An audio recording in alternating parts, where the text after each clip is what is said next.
kemudian baru Aceh. Oke, tapi sorry, Aceh kan sekarang bisa dikatakan normal ya. Iya, maksudnya nggak terlalu zona banyak hijau, ya. nggak terlalu banyak, tapi tertinggi dananya. Iya, tapi dananya tertinggi. Gitu ya. Berarti istimewa juga. Fokusnya. Seharusnya kan ini bisa memangkas angka kemiskinan ya dengan Nggak ngerti kalau Aceh. Pusing sendiri bang. nggak ngerti ya gimana sebenarnya Uang banyak tapi miskin. arah pemerintahan Aceh ini sendiri aku nggak ngerti. Ini akan menjadi roda perekonomian terbaru bagi Aceh. Benar. Saya yakin. Benar. Ya saya yakin. Watak orang Aceh di sini. Sampai sekarang saya masih ada yang namanya kue. Masih ada itu. Ya, masih tersimpan gitu. Ya. Kalau saya nggak bisa miliki ya udah kamu juga jangan. Oh, luar biasa gitu ya. Kalau saya nggak bisa kamu jangan. Ya. Kembali lagi di Pipi and Reza TV. Wah, senyum-senyum udah nih abang kita. Bang apa namanya? Bang Reda Maulana. Gimana kabarnya, Bang? Ya, alhamdulillah sehat. Saya pun pandemi belum hilang, tapi masih diberi kesehatan. Alhamdulillah. Makin subur ya. Makin menyamping sini. Nyamping ya. Nyamping. Oh biasanya sebelum pandemik sering olahraga? Ya, biarpun tetap menyamping, tapi olahraga tetap. Maksudnya imbang. Biar imbang. Jadi walaupun menyamping olahraga Tetap. Ya. Walaupun menyamping Ya terus. ada aktivitas. Gitu. Ada aktivitas lah ya. Jadi bang selama pandemik ini kegiatannya apa bang? Abang kuliah? Iya, masih kuliah. S2? Ya, kebetulan lanjut dari S1 selesai lanjut S2 di Jogja. Jadi kegiatannya selama pandemik ini? Nggak ada sih sebenarnya. Ya kalau selama pandemi ini sering di kontrakan aja sih, bareng-bareng anak asrama. Kebetulan juga tinggal sama anak keluarga Aceh besar gitu. Oh, keluarga Aceh besar gitu setahun. Oh ya, setahu aku disingkat sama Kabi ya. Kabi ya kalau masa keluarga Aceh besar Yogyakarta. Dan itu ada ini juga beliau ketuanya. Ada ketuanya juga ya Kabi itu bang. Nah ini ketuanya. Kebetulan tahun ini dapat amanah gitu untuk menjaga nama baik Kabi sih. Mudah-mudahan bisa amanah lah ya, menjaga ini yang udah di apa istilahnya kan pasti kan dari segala pemilihan kan banyak nih bersaing ke sini. Banyak ya bersaingnya? Oh banyak kemarin tuh ya bang ya. Ada berapa itu kandidat? Oke sih sebenarnya gini, Kabi itu kan lebih ke organisasi ataupun paguyuban yang lebih mengedepankan kekeluargaan. Oh, dalam artian gini, maksudnya bukan ada beberapa organisasi yang memang lebih ke bisa dibilang itu untuk menonjolkan jati diri lah, istilahnya di situ untuk mendapatkan nilai plus dari teman. Ataupun dari lawan gitu. Iya benar. Tapi kalau di Kabi sendiri ya alhamdulillah dari 2006 terbentuk ya sampai sekarang alhamdulillah masih dekat, unsur kekeluargaannya juga masih sangat erat. Ya alhamdulillah semoga ke depan juga ini masih terjaga dengan baik. Gitu aja sih harapannya gitu ya kan. Memang amanah yang diberikan ini tuh bukan dalam artian dengan target yang terlalu muluk enggak, tapi bagaimana eksistensi Kabi ini tetap terjaga gitu. Benar. Berarti 2006 udah berapa tahun ya? 2006 sih berarti udah 13 berapa? 2020 berarti 20 berapa? 26 ya? Hampir 26 tahun. Ya kan? Ya hampir 26 ya? 26? 16 ya? 16 tahun. 16 tahun lah ya, sorry, 16 tahun. 16 tahun. Itu ya periodenya berapa tahun sekali itu? Itu periodenya itu setahun sekali ya biasanya. Oh, setahun sekali. Berarti Bang Reda sampai 2021 entar. Iya. Iya kan dari 2020 udah lulus. Nah, ini kan selama pandemi ini gimana sih keadaan anak-anak asrama? Paling kan kuliah ini online apa off sih sekarang? Daring sih sebenarnya. Daring ya? Iya. Oke, itu yang anak-anak asrama ini kegiatannya apa aja sebenarnya? Ya nggak ada sih, mungkin ada nilai plus minusnya kali ya kalau misalnya saya nilai sendiri itu ada nilai plus minusnya. Yang pertama mungkin dari plusnya gitu deket sama keluarga sendiri. Iya. Dalam artian kita jauh dengan keluarga yang ada di kampung, tapi lebih dekat dengan keluarga yang ada sesama Aceh besar di Jogja gitu. Itu makin erat ya alhamdulillah selama pandemi ini. Itu nilai plusnya. Nilai plusnya.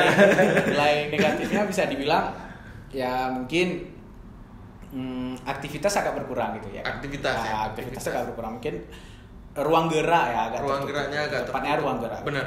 Karena kan apalagi Covid ya. Ah. Nah, itu ada nggak sih kayak ini kan Aceh besar, berarti Aceh ya. Aceh ada nggak sih selama pandemi bantuan dari pemerintah? Ada sih bantuan dari pemerintah yang kemarin itu beberapa lebih kurang 3 minggu yang lalu lah. Itu udah dicairkan ya. Memang maaf nih ya, memang ya kenapa program itu memang pas di tengah masa pandemi itu sudah direncanakan. Oh, sudah Akan tetapi dalam perencanaan itu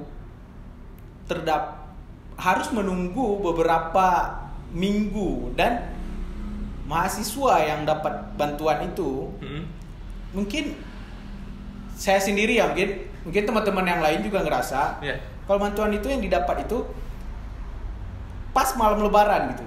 Jadi dampak dari bantuannya itu bisa dibilang enggak begitu terasa kali ya, karena mungkin yang kita butuhkan itu selama bulan puasa lah. Ya, contohnya gini, kita kan butuh dalam artian kan bulan puasa ya, gitu, yang dimana kita tuh ruang gerak kita itu sendiri dibatasi gitu. Nah, kadang kita harus nyetok makanan yang banyak gitu untuk berbuka, untuk sahur gitu. Akan tetapi kan bantuan ini sampainya itu malam lebaran, takbiran. Iya, menjelang lebaran. Malahan ada yang masuk ke rekeningnya itu setelah lebaran gitu. Saya mungkin kalau dianggap mencampuri enggak ya, maksudnya mungkin ada yang lebih berhak ya untuk ngomong masalah terkait dengan bansos ini ya. Cuman ya saya ikuti, cuman enggak terlalu dalam lah, enggak terlalu unsur-unsur apa sih sebenarnya yang menghalangi pemerintah dalam membantu bantuan langsung tunai ini atau BLT gitu terhadap mahasiswa yang ada di luar Aceh gitu. Saya nggak tahu persis apa permasalahan yang ada di kubu pemerintahan Aceh sampai saat ini. Dan tetapi seharusnya ini loh waktunya pemerintah itu unjuk diri sama masyarakat seharusnya kan. Seharusnya kan ini kan momen yang penting, dalam artian bukan mengambil kesempatan dalam kesempitan, bukan begitu. Ini kalau kita ngomong ranah politik kan gitu ceritanya. Untuk mencari maaf cakap nih, untuk mencari muka gitu, mencari muka di kalangan masyarakat Aceh, apalagi diaspora Aceh itu banyak yang di luar. Ya, nggak mesti di Jogja sendiri, di Malang juga ada, di Semarang, terus di Jakarta, dan ada beberapa provinsi lain yang masih banyak diaspora Aceh. Oh gitu. Tapi di Jogja sendiri ini ada nggak sih, misalnya kayak ini Kabi kan itu jatuhnya sih kabupaten kan? Iya, kabupaten. Nah, pusatnya itu loh, pusatnya yang ngerangkul keseluruhan mahasiswa Aceh yang di Jogja ada? Ada sih, mungkin itu lebih ke ranah TPA ya. TPA namanya TPA. Taman Pelajar Aceh gitu. Taman Pelajar Aceh. Mereka kan yang ngurusi langsung gitu, yang memang dalam artian ini mereka yang berkomunikasi secara langsung dengan pemerintah Aceh sendiri. Nah, jadi kalau dibilang saya ikut mencampuri, nggak ikut mencampuri, tapi saya cuma mengikuti aja perkembangannya gimana. Ya dengar dari teman-teman lainnya juga ada di TPA gitu, dengar bagaimana perkembangannya selama bansos ini belum dicairkan gitu. Apa sih problemnya? Gitu. Berarti termasuk lambat. Termasuk lambat pencairannya. Iya. Enggak, kemarin tuh aku lihat di sosial media tuh dibilang per orang 1 juta itu. Iya, per orang dijanjikan sama pemerintah itu 1 juta. Ya. Ini maaf nih, sampainya kemarin tuh pas dikirim bantuan tuh sampai. Maksudnya 1 juta per orang. Nggak ada pemotongan, tanpa pemotongan. Ya mungkin dalam artian gini ya, pas diminta untuk kemana harus ditransfer dana itu sendiri kan, ini kan berbeda-beda orang ya, maksudnya yang mungkin ATM bankingnya berbeda. Mungkin ada yang pakai BNI, ada yang pakai Mandiri, ada BRI gitu, ada Bank Aceh sendiri gitu. Ya memang rekomendasi dari pemerintah Aceh itu sendiri Bank Aceh. Tapi kan kita makainya di luar sekarang. Ceritanya kan kita di luar. Sedangkan Bank Aceh cuma batasnya ada di Sumatera Utara, Medan. Itu terakhir yang ada Bank Aceh. Sedangkan udah ke Padang itu udah nggak ada lagi Bank Aceh. Nah, jadi ya hampir mayoritas kita itu nggak ada Bank Aceh sih. Ada cuma sebagian gitu. Nah, jadi ya mungkin ada istilah kalau di perbankan itu atau kalau udah masuk ke ranah duit lah gitu, pasti ada yang namanya ADM apapun itu. Ada pemotongan ADM. Mungkin lebih tepatnya gitulah. Berarti bukan dia ngirim ke satu tempat, satu pusat nih, satu misalkan, terus dibagi dengan cash atau enggak nanti dipecah lagi, enggak? Berarti perorangan. Langsung si pemerintah ini sendiri meminta, ini rekening kalian mana, kumpulin. Iya gitu. Nanti itu kan tinggal juga dengan BPK. Oke. Jadi Badan Pemeriksa Keuangan juga ikut andil ya. Benar sih. Kalau kayak gitu. Karena kan bisa dibilang dana untuk COVID ini lumayan tinggi untuk Aceh. Malahan ketiga, bisa dibilang ketiga. Tinggi ya? Yang pertama Jakarta, itu yang kedua ada Surabaya kalau nggak salah saya. Surabaya atau Bandung gitu ya. Tapi sorry. Kemudian baru Aceh. Tapi sorry, Aceh kan sekarang bisa dikatakan normal ya. Iya, maksudnya nggak terlalu banyak. Nggak terlalu banyak. Tapi tertinggi. Dananya. Iya, tapi dananya tertinggi. Gitu ya. Berarti istimewa juga. Refocusing lah, bisa dibilang refocusing gitu. Refocusing ya. Wow. Luar biasa juga sih. Mungkin agak janggal ya di situ mungkin ya. Iya sih. Saya sendiri biarpun bukan ranah saya, tapi ya kita selaku diaspora Aceh ke depan ya kita juga harus melihat sih sebenarnya bagaimana sih kinerja pemerintah saat ini. Seharusnya kan mereka harus memberi contoh yang baik, seharusnya harus transparan terhadap masyarakat dalam segi apapun terkait dengan baik itu bansos, baik itu anggaran APBA ataupun anggaran-anggaran lain yang memang dikucurkan untuk masyarakat. Seharusnya kan itu lebih transparan kepada masyarakat. Benar sih. Karena kan juga sekarang lihat-lihat tuh kayak ada polemik sesuatu sih di Aceh, kayak PLT kan sering nggak hadir kalau rapat-rapat. Jadi kayak maaf cakap ya, maksudnya kayak aku pernah ngeliat kemarin kalau nggak salah itu di berita itu ada seorang anggota dewan ya, dan itu memang dia malah mengkritiknya ke PLT kemana saja selama ini. Bang Rede ikuti nggak? Itu kenapa sih? Setahunya Bang Rede? Ya mungkin gini ya, ada mungkin kalau dikatakan politik juga aku enggak. Aku sendiri juga enggak terjun ke sana secara langsung ya. Mungkin cuma sekilas buka berita di website gitu, terus lihat berita apa hari ini, cuma baca sekilas, enggak nanggapi langsung di situ ya kalian. Mungkin cuma agak berpikir kritis sedikit lah. Maksudnya itu kan praduga kita sendiri. Benar. Nah, karena kan dalam artinya kita sebagai manusia seharusnya terlalu baik juga sama orang nggak baik, nggak bagus lah. Berefek buruk bagi kita sendiri. Jahat sama orang juga nggak baik gitu. Benar. Nah, jadi saya sendiri berada di tengah-tengah nih. Praduga saya sendiri ya. Saya sendiri ya bisa dibilang PLT sekarang dari Parnas ya, mungkin dengan kultur budaya Aceh itu sendiri selama beberapa tahun terakhir itu kan selalu dipegang oleh Parlo. Ya. Itu kurang lebih kalau setahu 10 tahun ya? Iya, 10 tahun itu selalu Parlo kayak yang pegang. Baik itu mungkin dari PNA, baik itu dari PA sendiri. Tetapi kan di tahun ini karena orang nomor 1 di Aceh itu OTT, ya kan?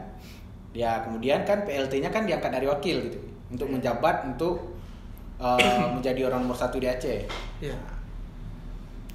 Di sini mungkin terjadi banyak polemik ya, karena memang power yang dimiliki oleh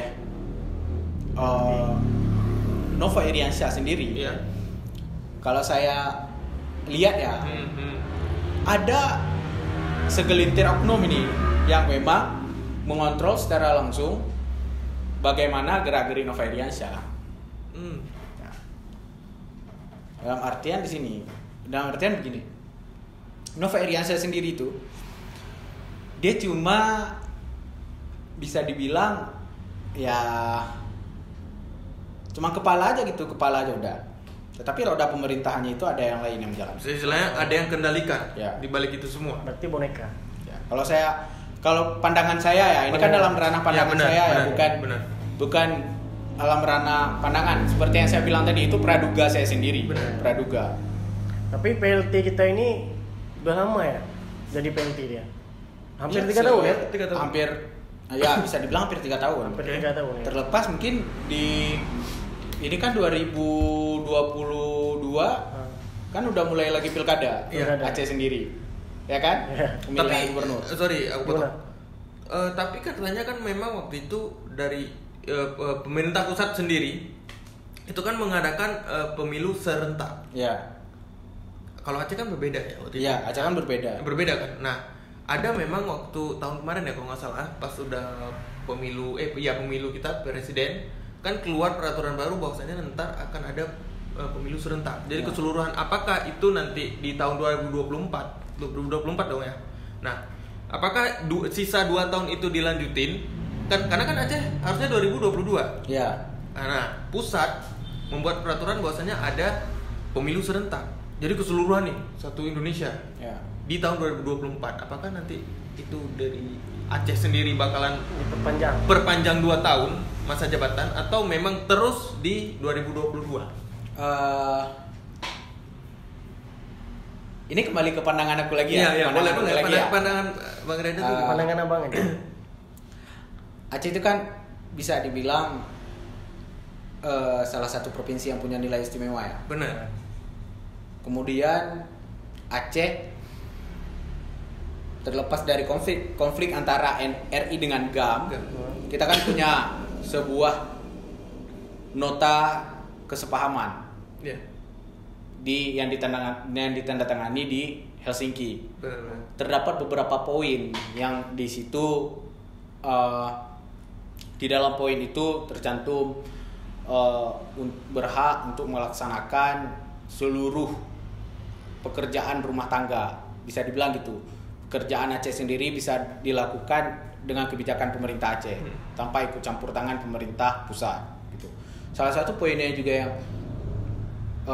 kurang lebih yang saya tangkap ini, Aceh itu berhak melakukan pemilihan kepala daerah itu, mereka bisa menentukan secara sendiri tanpa ada campur tangan dari pemerintah pusat. Bisa dibilang, dan Aceh yang punya partai lokal Iya. dibandingkan dengan provinsi-provinsi lainnya. Nah, ini mungkin yang harus dipertahankan, nilai kekhususan dari Aceh sendiri. Kalau menurut saya ya, seharusnya dengan adanya kesepahaman itu sendiri, pusat seharusnya tahu bahwasanya oh ini ranah Aceh seharusnya. Iya. Yang nggak boleh itu apa sebenarnya? Yang nggak boleh apa gitu?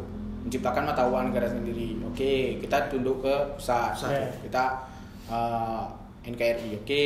Akan tetapi kan ada poin-poin seperti kita melaksanakan syariat Islam secara kafah di Iya. bumi Aceh sendiri. Benar. Jadi siapapun yang, ya itu salah satu poinnya, siapapun yang ke Aceh juga harus mematuhi, baik itu dia beragama Muslim ataupun non Muslim gitu. Iya. Tapi kan harus ikut prosedur yang diterapkan oleh pemerintah Aceh sendiri. Begitu pula dengan terkait dengan pemilihan kepala daerah. Menurut saya yang sudah tercantum di dalam Undang-Undang Pemerintahan Aceh 2006 itu sudah, menurut saya sudah sangat jelas ya, bahwasanya pemerintah Aceh punya hak untuk menentukan kapan dilaksanakannya pilkada. Oke. Jadi kita tadi ngomongin masalah PLT. Jadi ini aku mau nanya nih Bang. Ini pendapat Abang, ini Wali Nanggro. Nah, Itu fungsinya apa sih Bang? Jadi itu Wali Nanggro nggak diganti-ganti seperti gubernur juga atau gimana tuh Bang? Wali Nanggro tuh. Karena setahu aku sih Bang, belakang ini sempat memanas juga tuh. ya emang sama mana sih. Itu gimana tuh Bang? Setahu Abang. Menurut pendapat ada Ya. Bang Reda? Ya pendapat aku sendiri. Iya, Iya. pendapat itu. Wali Nanggro itu bisa dibilang orang penasehat lah, bisa dibilang ya, penasehat. Jadi Penasehat. terkait dengan apa yang dirancang oleh pemerintah Aceh, baik itu legislatif maupun eksekutif, apa yang dibincangkan ketika rapat, Iya. itu seharusnya Wali Nanggro punya wewenang di situ, punya kebijakan. Dia harus ikut andil di dalam rapat tersebut. Iya. Bagaimanapun nanti hasil dalam rapat tersebut, seharusnya Wali Nanggro memberikan satu pandangan khusus. Benar. Dia dalam artian gini ya, Wali Nanggro seharusnya dia selaku wali atau yang diamanahkan oleh rakyat Aceh untuk menjadi penasehat.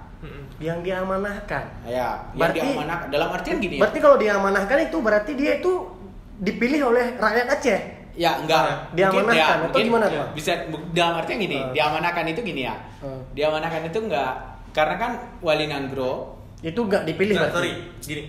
Itu kan, ya maksudnya dia itu turun temurun dari sistem kerajaan. Kalau Jogja kan keraton. ya, Kalau Jogja keraton ya. Berarti Wali Nanggro Ya, itu- itu kan turun temurun tuh. Ya. Dia turun temurun terus. Nah, kalau misalkan kita ada Wali Nanggro, itu apakah pure dari kerajaan Aceh juga? Atau turun temurun atau emang itu gimana tuh? aku Atau masih secara bingung. pasti ya, secara Ya, pasti ya. aku nggak terlalu mendalami ya bagaimana silsilah seharusnya harus Ya, ada Wali silsilahnya, Nanggro benar-benar. gitu, atau dalam bahasa Indonesia itu wali negara gitu. Ya kan, wali negara.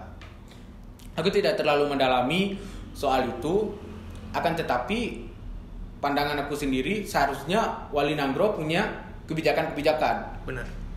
Bukan hanya setelah ditetapkan sebagai Wali Nanggro Iya. cuma duduk gitu, tidak ada perubahan yang dilakukan untuk Aceh sendiri. Bukan begitu seharusnya. Benar. Seharusnya yang menurut aku Wali Nanggro itu punya kebijakan, punya power sendiri. Iya.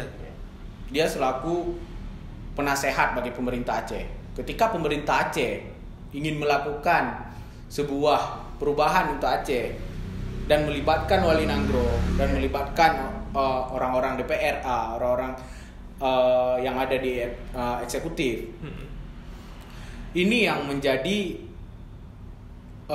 perkembangan zaman ya, bisa dibilang perkembangan zaman untuk Aceh ke depan. Ini yang menjadi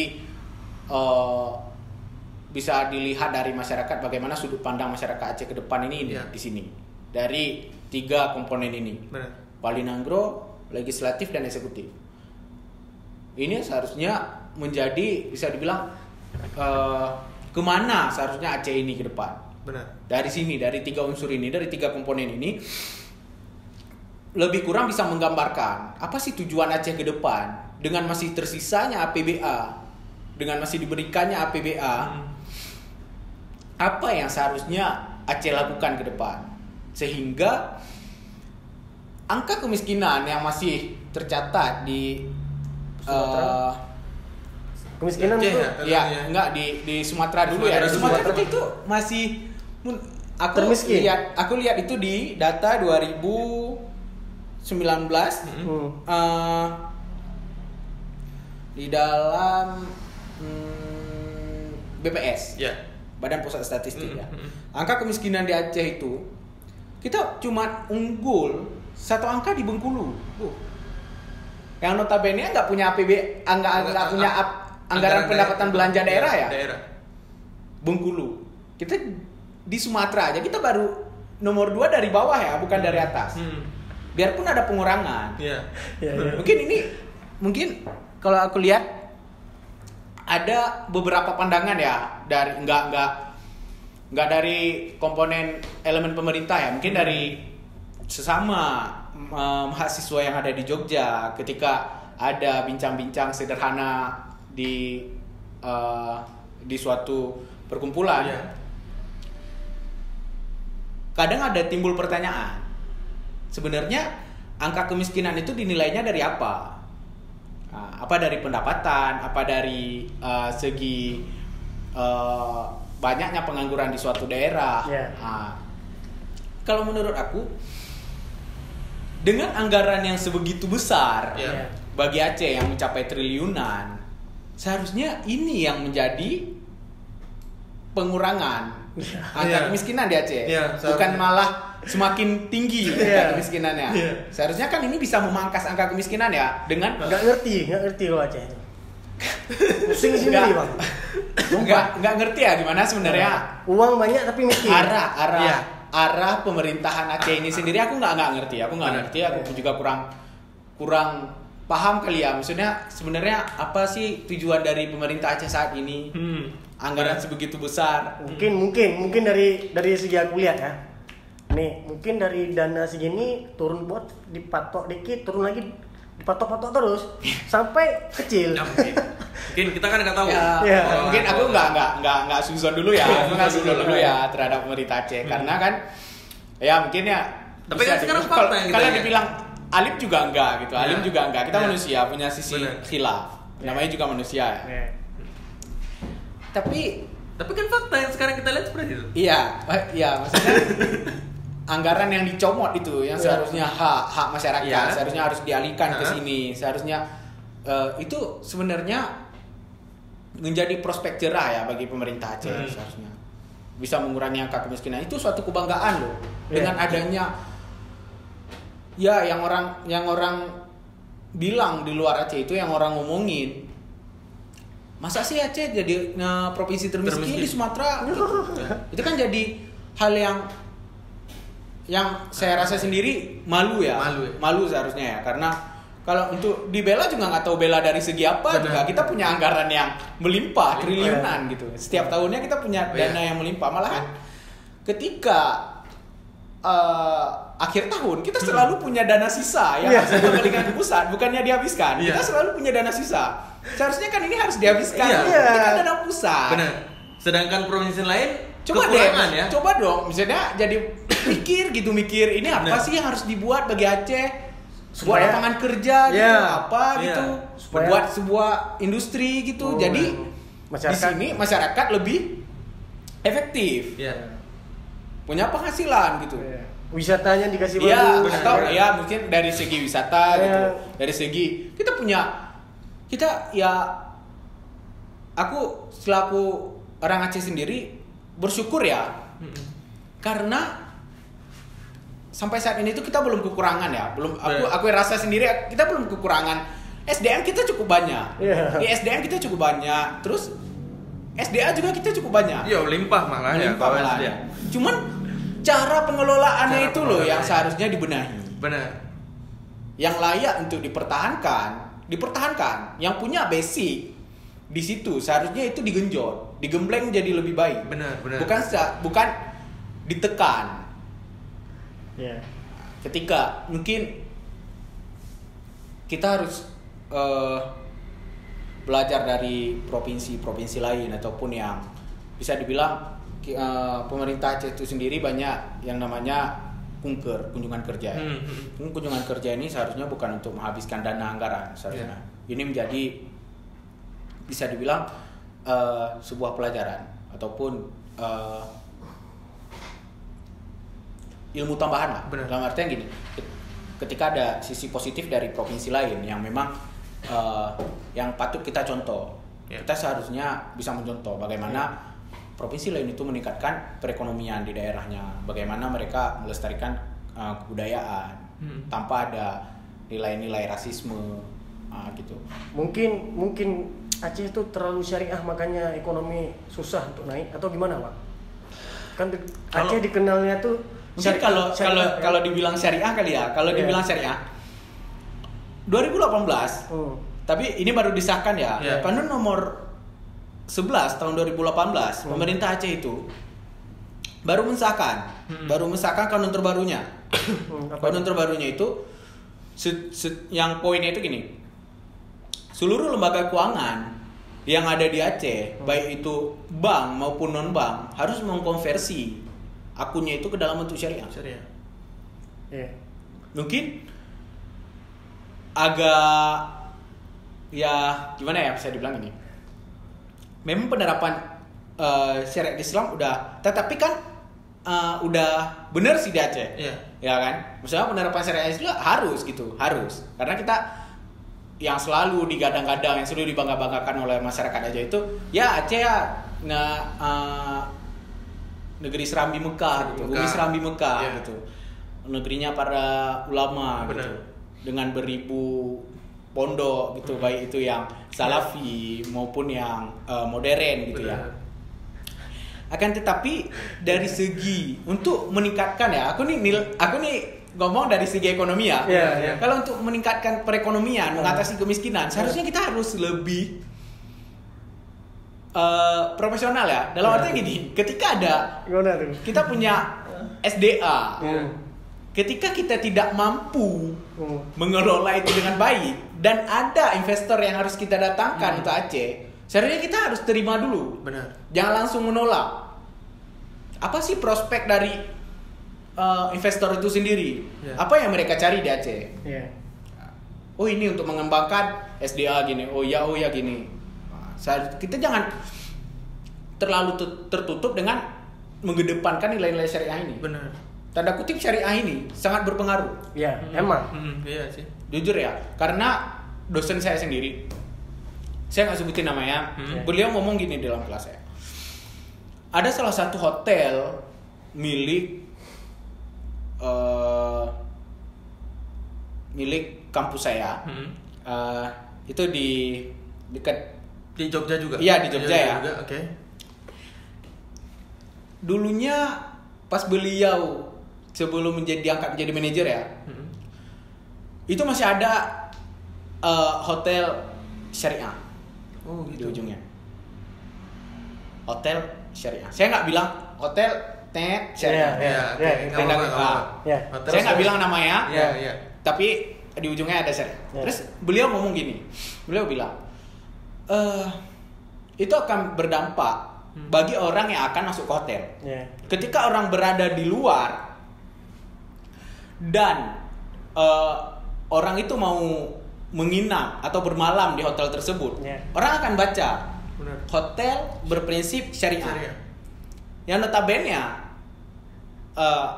pasangan yang bukan non-murim ini ataupun orang yang latar belakang non-muslim gitu, mereka akan mikir, oh nggak cocok, ini bukan tempat yang enak untuk disinggahi, untuk bermalam di sini nggak cocok, kita cari hotel lain aja gitu. Dengan adanya syariah, kemudian beliau hapus. Akan tetapi dalam arti gini, beliau tuh nggak menghapus sistem yang ada di dalamnya. Cuma nama, lambangnya doang. Cuma lambangnya saja yang dihapus sama beliau. Lambang syariah itu dihapus, jadi namanya aja di situ. Ketika orang langsung ke bagian resepsionis, orang bertanya, pesan kamar gitu, oh ya. Kemudian resepsionis yang menjelaskan, kita menyediakan ini, kalau bisa pesan 2 kamar gitu. Tetapi kan beliau enggak mengatasnamakan syariah ini. Syariah tadi. Dan cara ketika ada pasangan, beliau ngasih satu cara yang paling simple ketika ada pasangan yang non muslim ini ingin bermalam ya di situ. Satpam hotelnya itu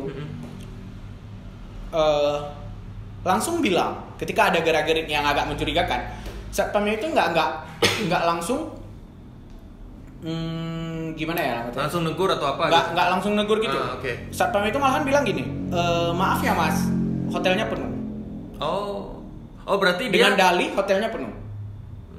Berarti di depan sebelum si tamu ini masuk, dia udah langsung cut dah. Iya. Di situ kan ada portal ya.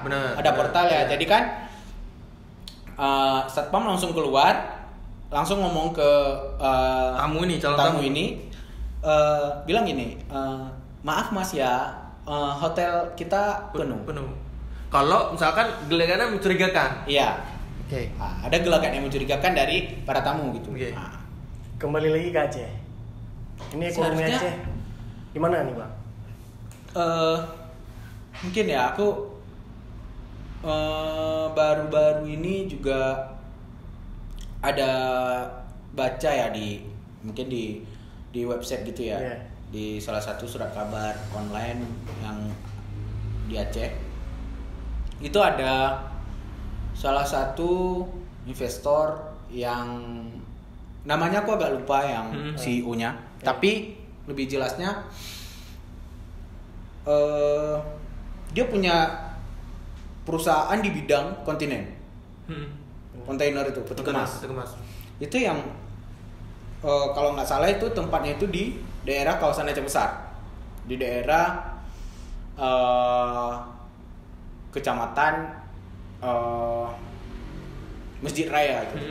Ya kalau nggak salah aku ya udah masuk Masjid Raya lah itu. Jadi di kecamatan itu tepatnya di Ladong ya. Itu ada salah satu investor yang baru masuk dan mereka setelah beberapa bulan mendiami tempat tersebut, mereka langsung menarik alat-alat berat tersebut. Ada beberapa faktor sih yang disampaikan sama CEO sendiri ya. Yang artinya gini, pemerintah Aceh, beliau ngomong gini, pemerintah Aceh seharusnya kalau ingin mengembangkan Aceh sendiri untuk menjadi lebih maju dan mengurangi angka kemiskinan dengan adanya SDA, SDM dan dana otsus yang melimpah, harus welcome dong.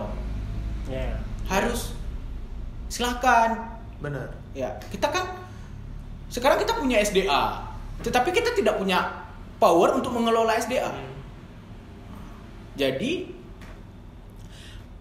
fokus pemerintah Aceh sendiri. Ketika CEO ini menarik semua alat-alat beratnya yang ada di daerah Ladong tersebut, CEO ini ngomong, bilang ke media gini, seharusnya ini lokasi yang bagus.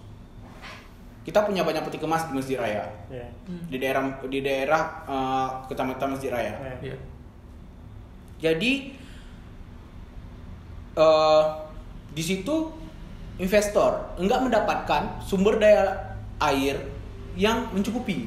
Oh gitu. Dan listrik juga enggak terpenuhi.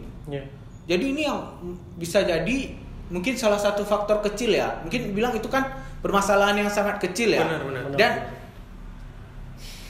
kita Aceh sendiri masih ada yang namanya, maaf nih tanda kutipnya, kueh. Itu apa tuh, Bang? Kueh itu dalam artian gini. Kayak iri ya. Kita ada sifat dengki. senang melihat orang susah, tetapi susah melihat orang senang. Itu yang masih tersimpan ya. Mungkin saya nggak bilang saya sendiri yang saya nggak begitu, saya nggak bilang gitu. Akan tetapi saya cuma bilang watak orang Aceh sampai sekarang saya masih ada yang namanya kueh. Masih ada itu. Ya, masih tersimpan gitu. Ya. Kalau saya nggak bisa miliki, ya udah kamu juga jangan. Oh, luar biasa gitu ya. Kalau saya nggak bisa, kamu jangan. Nggak ada istilahnya, oh ya udah itu memang hak Anda. Ya terserah, ya nggak masalah, itu rezeki Anda gitu. Nggak ada. Kita masih tersimpan yang namanya kue. Itu pandangan saya, Iya, pandangan Abang Reda. Benar. Karena dari komentar beliau itu sendiri ya, CEO-nya itu sendiri malahan putra Aceh juga. Oh iya. Itu salah satu investor yang menanam di peti kemas itu putra Aceh. Ya, kontainer itu salah satu putra Aceh juga.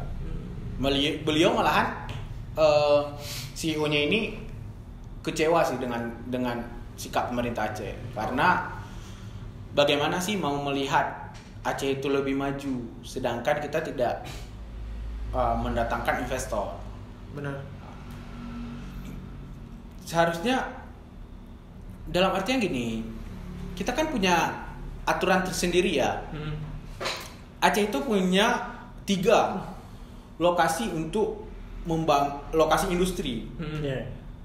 Kek Arun. Oh iya benar. Kia satu lagi. Kia itu di Ladong. Iya benar. Kia itu di Ladong. Kemudian satu lagi BPKS Sabang. Itu 3 kawasan industri di Aceh yang memang digadang-gadang bisa membantu perekonomian Aceh. Benar. Ya, setidaknya mengurangi angka kemiskinan lah di sini. Dengan adanya 3 ini. Seharusnya 3 ini kalau memang mampu dikembangkan oleh pemerintah Aceh, ini akan menjadi roda perekonomian terbaru bagi Aceh. Benar. Saya yakin. Benar. Ya, saya yakin. Dan dengan syarat mengurangi kata-kata tadi. Kok ya tadi dihilangkan aja Iya. kalau bisa. Jangan dikurangi, langsung Iya. dihilangin kalau bisa ya. Mungkin lebih cocoknya bang. Lebih cocoknya tuh di kepemerintahan Aceh itu anak muda yang duduk bang. Jadi mindsetnya tuh berbeda bang. Itu gimana pendapat abang? Tapi kan sekarang banyak di pemerintahan anak muda. Ya. Enggak, ini kepalanya yang pegang orang nomor 1 di Aceh. Biar mindsetnya tuh berubah.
Oke, terima kasih Bang Reda telah datang ke tempat kita.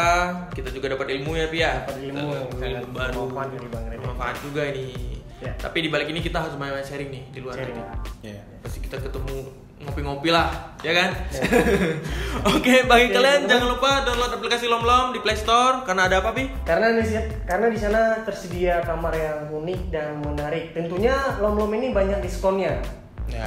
Dan Terus apa lagi? Dan pasti Lom ini karya anak bangsa. Karya anak bangsa, dan kalian cuma bukan hanya menginap, Tapi pasti dapat pengalaman baru. Keluar dari kamar tersebut dapat Ada pengalaman nih, baru. pengalaman hal baru. Karena tempatnya itu di lokasi-lokasi wisata-wisata ya, yang hits nih, bagi-bagi Instagramable lah. Wah, luar biasa nih.